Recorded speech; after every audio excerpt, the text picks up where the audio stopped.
Bismillahirrahmanirrahim. Alhamdulillahi Rabbil Alamin. Wassalatu wassalamu ala asyrafil anbiya'i wal mursalin. Nabina Muhammadin wa ala alihi wa sahbihi ajma'in.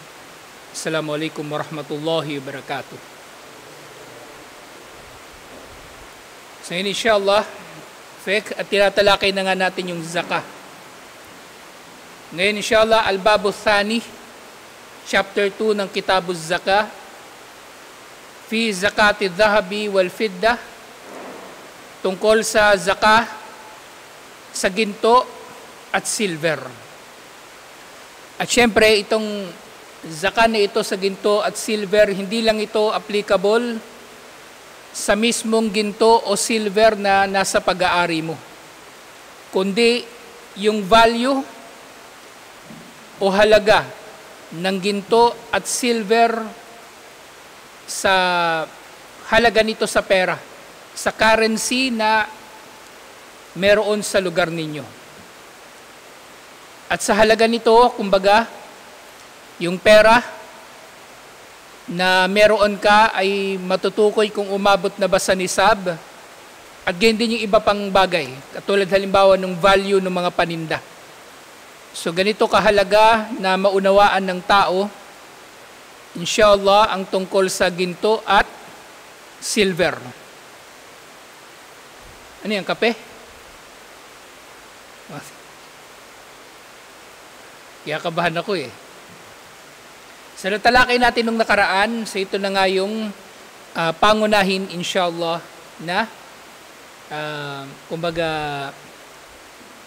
pagkukunan ng zakah, yung gold at silver. Diba natalakay na natin nung nakaraan yung mga yaman na pwedeng singilin ng zakah, at ito ay 5. Una, yung bahimatul an'am, yung mga pastuling hayop. Ulitin natin para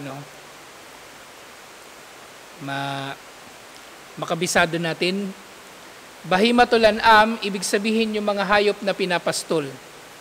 At ang tinutukoy lamang dito na hayop na pinapastol, baka, camel, tupa, kambing. Yung ibang mga scholar, sinama na rin nila yung kalabaw para sa mga lugar na kung saan merong kalabaw, pwedeng maituring na bahimatul an'am ang kalabaw. Pero yung usa, hindi. Usa at iba pang mga hayop na kumbaga katulad o kamukha ng mga hayop na bahimatul an'am, pero hindi naman siya tukoy, kumbaga, na mauunawaan na kabilang sa bahimatul an'am, hindi siya ipagbabayad ng zakah. Okay? Halimbawa, yung kabayo, hindi rin, wala ring zakah sa kabayo. Rabbit, manok, hindi rin. Yung usa, kahit katulad sila ng tupa o ng kambing, wala ring naiulat na zakah kung meron mang nag-aalaga ng usa. Pero wala namang talaga. Kumbaga, hindi siya traditionally nakikilala bilang bahimatul an'am o pastuling hayop. Pangalawa, an-naqdan. So dito, ang dahab at fidda, ang gold at silver ay tinawag na naqdan. Naqad, ibig sabihin, yun na, currency. So ibig sabihin, ginto o pilak o anumang bagay na may halaga ng ginto at pilak, pera o paninda, ibig sabihin pwede mong itinda anytime, yun ay sinisingil ng zakah. Na ito nga pangatlo, hiniwalay yung urudot tijara, yung mga paninda. Yung mga paninda. Kasi technically mga paninda, pera rin siya na may tuturing. Pera din na may tuturing ang paninda. Kaya nga sa mga sa mga pastuling hayop, walang zakah yung pastuling hayop na anyway, matatalakay pa natin uli yun. Yung mga pastuling hayop na pinapakain ng feeds, as in hindi siya pinapakain sa labas, sa damuhan. Kasi may hayop na ganun eh. Halimbawa, yung baka, may mga baka, nakakulong lang talaga sila, hindi sila lumalabas para kumain ng damo. Lalong-lalo na yung nasa dairy farm kasi mahigpit doon eh. Yung mga dairy farm, yung kinukuhanan ng gatas yung baka, ang marami sa kanila, nandun sila sa loob nakakulong. Walang zaka kasi hindi siya kumakain sa damuhan. Pero, kung ito ay paninda rin, yung baka mismo paninda, saka lang siya magkakaroon ng zaka. Kasi maraming komplikasyon dito eh. Kasi pwedeng yung bahimatul an'am ay paninda rin. Diba? So bukod doon sa zaka, bilang bahimatul an'am mismo, kumbaga naroon siya na kumbaga personal mo na pag-aari, kakatayin mo lang pagkailangan mo, may zaka na, iba pang zaka kapag paninda siya. Kaya nga medyo complicated itong usapin ng zaka. Kaya dahan-dahan lang natin na tatalakayin insyaallah. Pang-apat, yung hubub ath-thimar, yung mga butil at mga prutas. At syempre, ang tinukoy dito, mga butil at prutas kasi hindi sila basta-bastang masisira. Butil halimbawa palay, munggo, trigo, hindi sila basta-bastang nasisira. Yung kamh pala dito, yung kamh, ito pala yung barley, yung tinatawag nilang cebada. Yung cebada dito sa libro ni Sheikh Salman, Ilocano nga yun eh. Alam niyo yung cebada? Ilocano pala yun, salitang Ilocano. Anyway, bihira naman talaga siguro yung cebada. Ilocano pala yun na salita. Ibig sabihin barley. So yun yung tinutukoy dito na kamh. Yung sha'ir, yung trigo. Anyway, yung barley, nagigit trigo rin naman pagkain Kasing trigo, yun yung giniling na O yun talaga siya. Kasi pag giniling sila, nagiging harina sila pareho. Masay magkaiba na yun. Yung sha'ir at yung kamh. At iba pang tulad nito. At doon sa mga prutas na sisingilin ng zaka, syempre yung matagal ang buhay, katulad ng dates. Ang dates, pwede siyang magtagal ng whole, ng 1 taon na hindi masisira. Lalong-lalo na yung rotab, yun nga ang rotab kasi, ito yung sariwa pa rin siya na dates, hindi siya na-process, pero tuyot na siya, pinatuyo, rotab. Pero ngayon, syempre, meron ng iba pang klase ng dates, yung naka-vacuum seal, yung madalas na dumarating sa atin, ay mas mas masisingil ng zaka yun kasi mas nagtatagal. Kahit ilang taon, hindi masisira yun, insyaallah. Actually, yung mga bagaman meron nakalagay sa kanila na expiration date, ang marami sa mga dates, kahit lampas na ng expiration date, 1 taon pa, buhay pa rin yun, insyaallah, hanggat hindi nasisira yung kanyang packaging. At panglima, yung maadin at yung rukaz. Maadin, ibig sabihin mga minimina sa lupa na mga bato. Ay, hindi pala, bakal. Kasi mga bato, ang naalala ko doon sa mga bato, anyway, isisiguraduhin pa natin pag madaanan natin tungkol sa mga bato. Yung mga bato, yung mga ruby, walang zaka. Pero yung mga iba pang bakal bukod sa gold at silver na minimina, bawa copper, iron at iba pa, yun ang may zaka. At syempre, yung rukaz, yung mga treasure, yung mga kayamanan na ibinaon sa lupa. So 5 ito na sinisingil ng zaka. So ngayon, natalakay na natin, nasimulan na natin last week, yun nga, na merong ijma ang mga scholar na ang value ng ginto at pilak, insyaallah, kumbaga yung tukoy na value nito, ito yung yung sisingilin ng zaka. Ibig sabihin value, kumbaga yung halaga nito sa pera. Kung wala kang gold na ganito karami, halimbawa ang nisab para sa gold ay ahlul ilm la anna 200 dirham hasan. So para sa silver, ito daw ay 200 Teka nga. Ano ba yung eksaktong ano dito? Miati dirham. 205 na dirham. At ang equivalent nito, 525 grams na silver. Pero yung gold naman, ang katumbas naman nito ay 85 grams. Yung Ishrin Methkal dito, timbang ito nung una pang panahon, yung gold ay 85 grams. So kung ano yung halaga ng gold o silver sa panahon natin ngayon at sa lugar natin na ito, yun ang magiging nisab, ibig sabihin minimum na halaga ng iyong yaman sa pera o ano pa mang bagay na sisingilin ng zaka, yun ang minimum na sisingilin ng zaka. Kapag umabot ka doon, ibig sabihin kailangan mo na magbayad ng zaka. Pero tayo nga dito sa Pilipinas, ang ginagawa nating nisab, kinukuha nating nisab yung silver kasi mas mababa ang value nito. Mas mababa ang value ng silver kaysa sa gold. Para mas maraming makapagbayad ng zaka, inshallah. So ngayon doon sa mikdar o yung dami o sukat na dapat pagbayaran ng tao na zaka mula sa ginto at pilak, mikdaru sakati al-wajiba fi dhahabi wal fidda rub'ul ushur. Ang dami ng dapat na bayaran na zaka na wajib mula sa ginto at silver ay 1/4 ng 1/10. Rubo, ibig sabihin 1/4. Ushur, ibig sabihin 1/10. Ganito yung mga fraction sa Arabic. Nanggaling lang din doon sa salita na may kinalaman sa numbers. Di ba arba'a?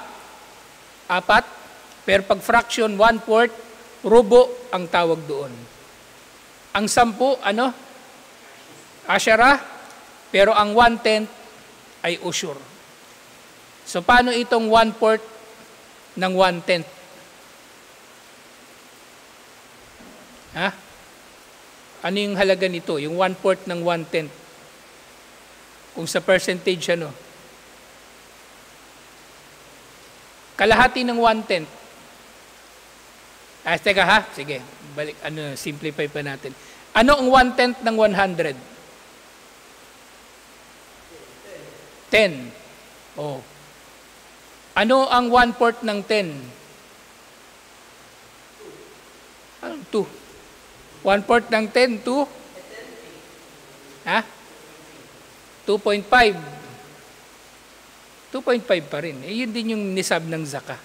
Okay, 2.5. So katulad halimbawa dun sa yung bahimatul an'am, kung meron kang 40 na kambing, ang isa doon ibabayad mo ng zaka. 40 to, kung daw nagkakamali, ano ba? 40 hanggang 1, may mga bracket kasi. Kapag yung kambing mo o tupa, 40 hanggang 120, isang tupa o isang kambing ang zaka. At ang isa, kung ihahambing sa 40, ilang percent yun? Ang isa, kung ihahambing sa 40, ilang percent?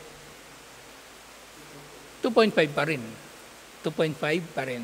So, syempre, hindi palaging 2.5 ang computation. Kasi sa mga pananim, magiging iba yung computation. So, magiging 10% para sa natural na may irigasyon at 5% doon sa ginagastosan mo ng irigasyon. Anyway, madadaanan pa natin, inshallah. So, yung rub'ul ushur, yun din yun, 2.5% ng total na value ng iyong ginto o pilak o anumang yaman na comparable sa ginto at pilak ang value nito. Katulad ng pera o value ng iyong paninda. Value ng iyong paninda. Ay fi kulli 20 dinaran min adh-dhahabi nisfu dinar. May nga sa paghalimbawa dito, sa bawat 20 dinar, so meron kang kalahating dinar na zaka. Okay? So ilang percent ng 20 yung 0.5? Ganun pa rin 2.5. Hindi ka pa ulit-ulit. Ulit-ulit lang yun. Lahat yung 2.5. Okay? Ganito lang yung naging yung discussion dito. Kasi yun nga. Ang gold at silver, bukod doon sa mismong gold at silver fee, yung mismong gold at silver, so maari rin kasing merong value sa pera, yung gold at silver na yon. Pag gold, dirham, dinar pala pag gold, at dirham naman kapag silver. Kaya yun ang dahilan kung bakit inilalarawan dito yung value ng zakah bilang iba't ibang percentage ng iba't ibang yaman. Ganun siya inilarawan. So gayon din, wa ma zada fa bihisabiha kalla o kathur. At kung susobra pa doon sa 20 na dinar ang ginto na meron ka o value ng iyong pera sa halaga ng ginto sa lugar mo at sa panahon mo, pareho lang. 2.5% kumbaga ang kukunin pa rin dito. Sa tulad nga halimbawa yung sample natin, di ba? Kung ang value ng dito sa Pilipinas, ang nisab, kung ang value ng silver, 525 grams ng silver, ang nisab ay 30,000 pesos, meron kang 30,000 pesos na tumagal ng isang taon na hindi nabawasan. So ang zakah nito ay magkano? 750 pesos. So ganun pa rin, 2.5%. Again din, sample din dito, fi kulli mi'ati dirham min al-fidda khamsa. At sa bawat 200 daw na dirham na naman, kanina dinar, di ba? Yung dinar gold. At yung dirham naman silver. Sa bawat 200 na dirham ng silver na meron ka, ang iyong zakah ay ilan? Ilan ang 2.5% ng 200?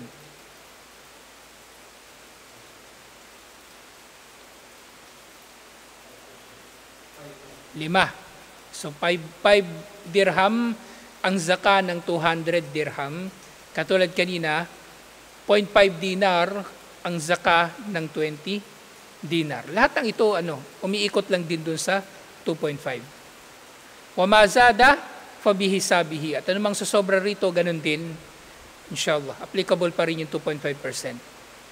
Sinabi ni Propeta Muhammad sallallahu alaihi wasallam, fa fir rikkati fi mi'atay dirham rub'ul ashar.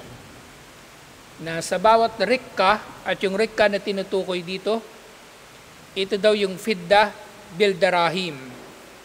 Ang rikka, yun din yung isa sa tawag nila sa dirham o silver. Na sa bawat 200 daw na dirham na halaga ng silver,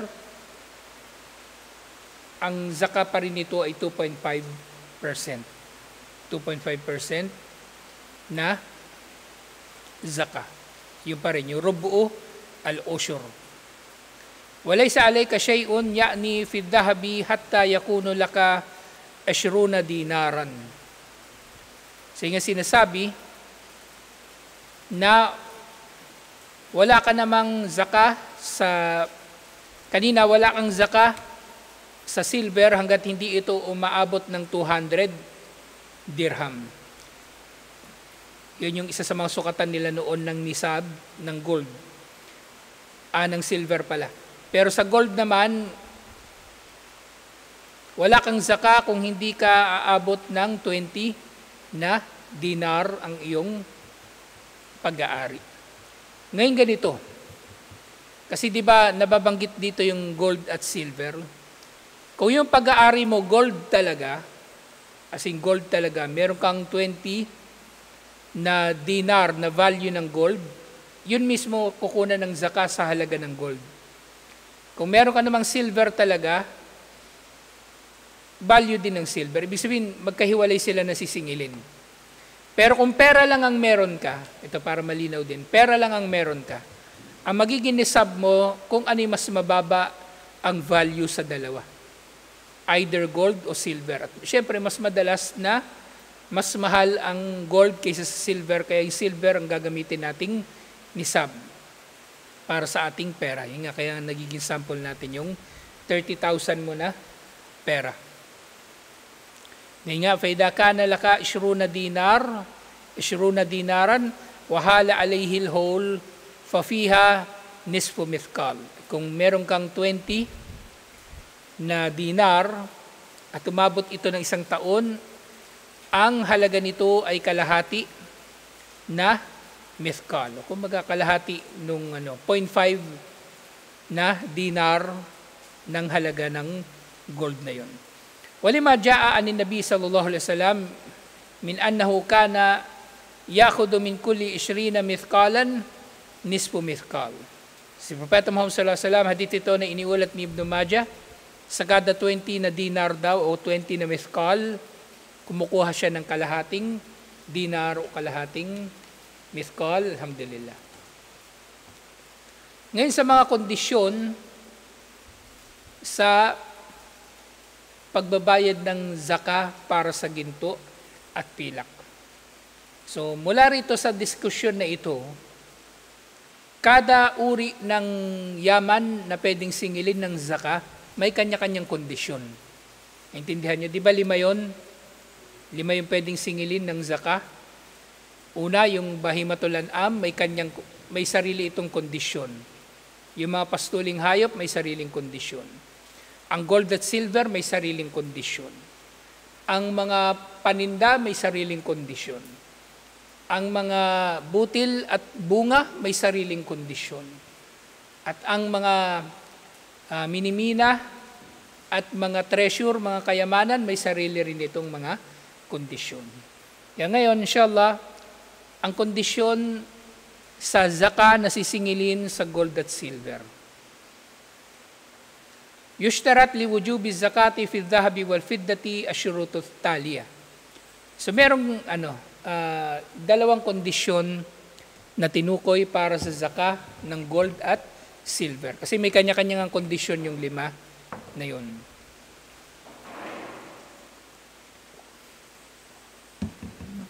Masakit talaga sa ulo tong zaka. Hindi ko siya ma-appreciate masyado kasi hindi naman talaga ako nagbabayad ng zaka. Mas ma-appreciate ito pag nagbabayad na kayo ng zaka. Pero syempre, daanan na lang din natin, inshallah. Kasi malay nyo, baka si Yasin, yumaman na pala ito sa Maynila. So ganito magbayad ng zaka, inshallah. At magiging pinakamahalaga dito, itong gold at silver para sa atin na malaman, inshallah. Kasi madalas naman ang nasisingil ng zaka yung pera. Okay?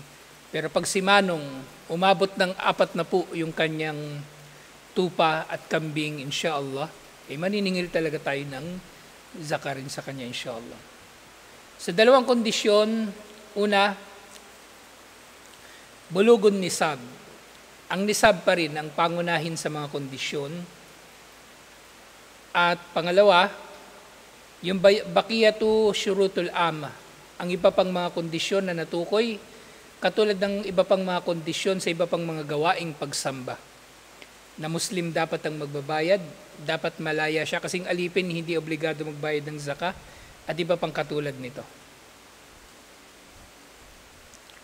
Sa una, bulugon nisab, wahuwa 20 mithqalan min ad-dhahab.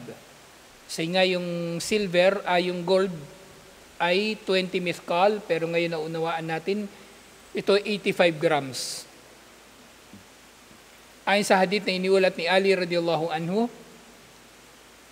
walaysa alayka shay'un ya'ni fi dhahabi hatta yakuna laka 20 dinaran. Wala kang babayaran na zakah hanggat hindi umaabot ng 20 dinar ang iyong ginto.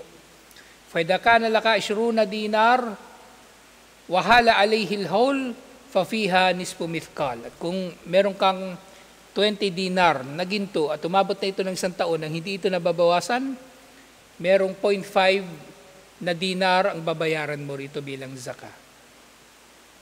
Na sa gold nga, ngayon sa makabagong panahon para Maliwanag, ito ay 85 grams. Wa nisabul fidda, mi'ata dirham minal fidda. At ang silver naman ay 200 na dirham. Okay, pag dinar, gold. Pag dirham, silver. So dun sila madidistinguish.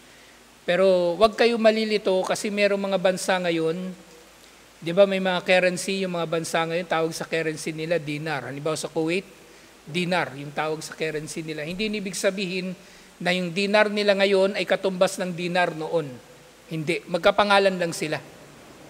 Magkapangalan lang sila. So nga, laysa fi maduna khamsa awaq sadaqa.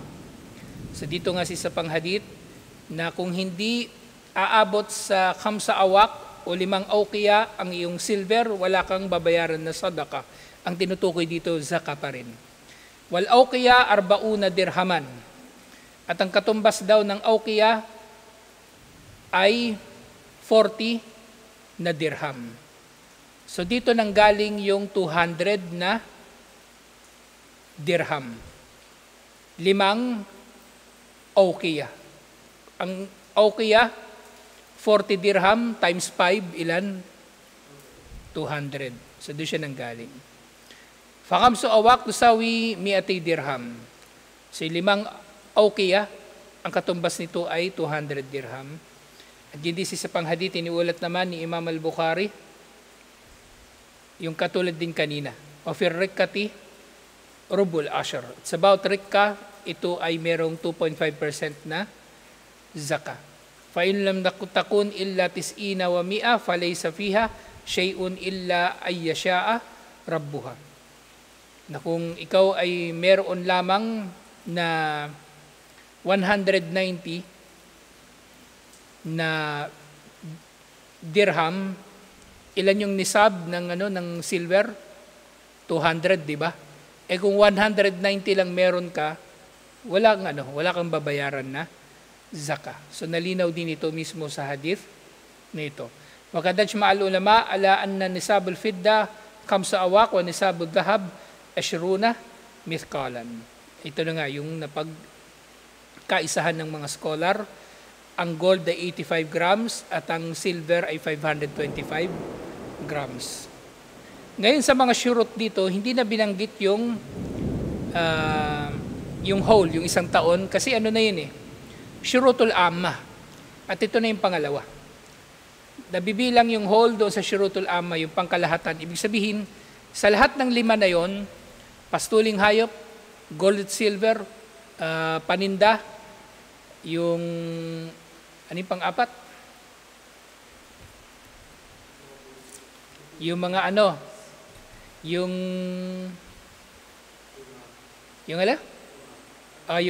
mga butil at panlima, yung mga minimina at yung mga treasure, lahat ng yon applicable doon yung whole. Okay? Pero yung nisab, special siya kasi iba-ibang magiging nisab nila sa bawat isa sa 5 na ito. So ngayon pangalawa, baqiyatu syurut al-amma allati sabakat fi man tajibu alayhi zaka. At ang natitira mga kondisyon, ito ni mga syurutul amma na pangkalahatan, na pare-pareho para doon sa 5 na yon. At ito nga yung al-Islam, di ba natalakay na natin ito? Ang obligado lang na magbayad ng zaka, Muslim. Kung merong hindi Muslim na nakatira sa estado ng mga Muslim, hindi siya obligadong magbayad ng zaka. Okay? Iba yung binabayaran niya. Ang binabayaran niya, ang jizya at ang kharaj. Hurriya, ganun din. Yung alipin, hindi siya magbabayad ng zaka, kahit mayaman pa siya. So meron bang mayaman na alipin? Maari, kasi maaring taglay-taglay niya yung kayamanan ng amo niya, nasa pag-aari niya, tago-tago niya. Inabot sa kanya ng mahigit 1 taon halimbawa. Pero ang dahilan doon, bakit wala ring zaka ang alipin? Kasi hindi niya rin yun kompletong pag-aari, kung ano man yung daladala niya. At ito yung pangatlong kondisyon. Al-mulku tam, kailangan pag-aari talaga ng tao yung yaman na babayaran niya ng zaka, pagbabayaran niya ng zaka. Kaya nga nung nakaraan, di ba natalakay natin yung utang. Zaka sa iyong pautang. Kung ang zaka sa iyong pautang ay nabayaran naman agad, bago pa umabot ng 1 taon, magbabayad ka na rin ng zaka doon. Kung aabot sa nisab, syempre. Pero kung hindi aabot, kung hindi ito nabayaran sa loob ng 1 taon, wala kang babayaran na zaka. Although asset mo yon, technically pera mo yon, pero hindi mo siya kompletong pag-aari. Wala sa possession mo. Whereas doon sa utang, natalakay din natin, di ba? Kung ang nagkautang sa iyo ay sino mang tao na mayroong kakayanan na magbayad anytime, pwede siya magbayad. Halimbawa, mayroong negosyante ng utang sa iyo ng pera at alam mo naman na kaya niya talagang bayaran yun anytime, ipagbabayad mo pa rin ng zaka yung pera na yun na inutang niya. Kasi technically, nasa iyo ang mulkut tam, kompletong pagmamay-ari dun sa pera na yun. Inutang yun sa iyo pero ano yun, pwede mo siyang singilin anytime. At kung may pera ka naman, di ba yung sample natin sa nisab, di ba 30,000? O nangutang ako 30,000, meron ako ngayon hawak 30,000. Inabot ng 1 taon, hindi yun nabawasan, 30,000 pa rin. Hindi ko rin yun babayaran ng zaka kasi hindi ko naman talaga pera yun. Yun ang kahulugan ng mulkut tam. Kailangan kompleto ang iyong pag-aari doon sa pera na yun, halimbawa na pagbabayaran mo ng zaka. At syempre, hawlalul hawl, ang pagdating ng hawl. Ang hawl, 1 buong taon na hindi siya bumaba sa nisab. Hindi siya nabawasan. Okay, so halimbawa, January 1, 2024, meron akong hawak na 30,000. Dumating ang January 1, 2025, nasa akin pa rin yung 30,000, sisingilin na ako ng zaka. Magbabayad na ako ng zaka. Pero kung halimbawa, December 2024, yung 30,000 ko na yun, nabawasan kahit piso, wala na sa nisab. At hindi siya umabot sa whole. Ganun siya. At lahat nga ng ito, alhamdulillah, ay natalakay na natin noong nakaraan, alhamdulillah. So itong zaka, inshallah, dahan-dahan lang natin na tatalakayin, inshallah, kasi ang problema rito, hindi natin ito na-apply palagi. O baka hindi nga kasi pare-pareho tayo hampas lupa dito. Kaya dahan-dahan na natin matatalakay. Ang mahalaga, na-appreciate natin ito, ang dakilang pagsasabatas ni Allah sa zaka, alhamdulillah.